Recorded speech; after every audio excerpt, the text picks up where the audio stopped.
Kali ini kita akan coba membedah klaim-klaim utama dari sebuah buku yang terbit tahun 2010, judulnya Membongkar Perancangan Israel Raya. Kita akan lihat argumen-argumen sentral dari penulisnya soal apa yang ia sebut sebagai sebuah agenda tersembunyi. Oke, kita langsung masuk aja ya. Jadi, premis utama dari buku ini adalah adanya sebuah rencana Zionis yang usianya udah seabad. Tujuannya untuk mendirikan sebuah negara dengan batas-batas persis seperti yang Anda lihat di peta ini. Wilayahnya membentang dari Sungai Nil sampai Sungai Eufrat. Jadi pembahasan kita akan dibagi jadi 4 bagian utama. Pertama, kita lihat dulu dasar dari rencana itu sendiri. Kedua, gimana strategi untuk mewujudkannya? Ketiga, peristiwa-peristiwa penting yang digambarkan sebagai konspirasi. Dan terakhir, bagaimana semua ini katanya adalah bagian dari nubuat akhir zaman. Yuk, kita mulai dari bagian pertama. Kita akan telusuri dari mana sih asal-usul rencana ini, tentunya menurut sumber yang kita bedah hari ini. Nah, menurut buku ini, pembenaran utama untuk ambisi teritorial yang diklaim itu akarnya ada di ayat Alkitab yang Anda lihat ini. Ayat ini disajikan sebagai sebuah janji ilahi yang menjadi fondasi dari keseluruhan rencana yang dituduhkan. Penulis buku ini juga menyoroti interpretasi dari Hamas untuk memperkuat argumennya bahwa rencana tersebut sebetulnya disimbolkan secara terbuka. Buku ini mengutip juru bicara Hamas yang bilang kalau garis-garis biru itu adalah simbol penjajahan yang wilayahnya dari Eufrat sampai Nil. Sekarang, kita bergeser ke bagaimana buku ini menjelaskan cara rencana itu dijalankan. Gimana sebuah ide bisa diubah jadi sebuah gerakan. Menurut buku ini, Theodor Herzl adalah tokoh sentralnya. Dialah yang mengubah mimpi sebuah negara Yahudi menjadi sebuah gerakan politik yang terorganisir. Pamfletnya, Der Judenstaat, digambarkan sebagai cetak biru untuk aksi tersebut. Nah, inti argumen dari buku ini adalah Herzl dituding menggunakan senjata-senjata modern ini untuk memajukan agenda Zionis di panggung dunia. Jadi bukan cuma soal kekuatan militer, tapi juga kekuatan persuasi, pengaruh, dan pembentukan opini publik global.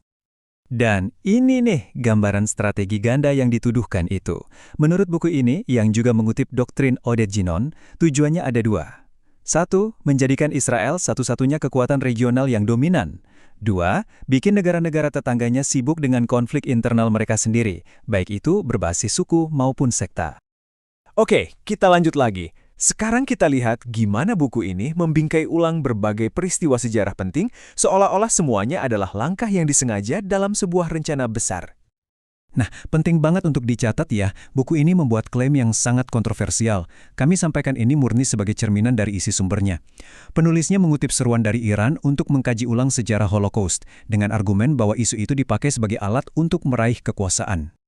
Garis waktu ini menunjukkan momen-momen yang menurut penulis adalah titik balik yang krusial. Peristiwa Deir Yassin digambarkan sebagai awal dari kekerasan yang sistematis. Proklamasi kemerdekaan dilihat sebagai hasil manuver politik yang berhasil, dan periode setelahnya ditandai sebagai era di mana para pemimpin Arab dituduh meninggalkan perjuangan Palestina. Slide ini menyoroti kontras yang sangat tajam yang digambarkan dalam buku. Di satu sisi, ada perlawanan rakyat Palestina yang digambarkan sebagai gerakan yang lahir dari masjid-masjid. Di sisi lain, ada para pemimpin negara-negara Arab yang dituduh justru bekerja sama dengan Israel dan Barat demi mempertahankan kekuasaan mereka, bahkan sampai menganggap Hamas sebagai musuh. Akhirnya, kita sampai di bagian terakhir. Di sini, kita akan lihat gimana buku ini membingkai seluruh narasi ini sebagai bagian dari sebuah konflik akhir zaman yang telah dinubuatkan. Disinilah penulisnya menggeser fokus.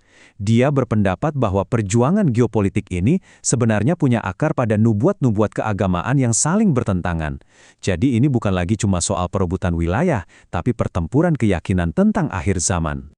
Dengan kata lain, kesimpulan si penulis adalah, apa yang kita saksikan sekarang ini bukanlah serangkaian peristiwa politik yang acak, melainkan sebuah rencana jangka panjang yang sedang berjalan, yang akarnya ada pada ramalan dan keyakinan spiritual yang mendalam. Nah, dengan membingkai konflik ini sebagai sebuah rencana yang sudah berjalan lebih dari 100 tahun dan masih belum selesai, buku ini meninggalkan kita dengan sebuah pertanyaan yang cukup menggugah. Kalau narasi dalam buku ini benar, lalu apa langkah selanjutnya dalam drama yang katanya sudah dinubuatkan ini?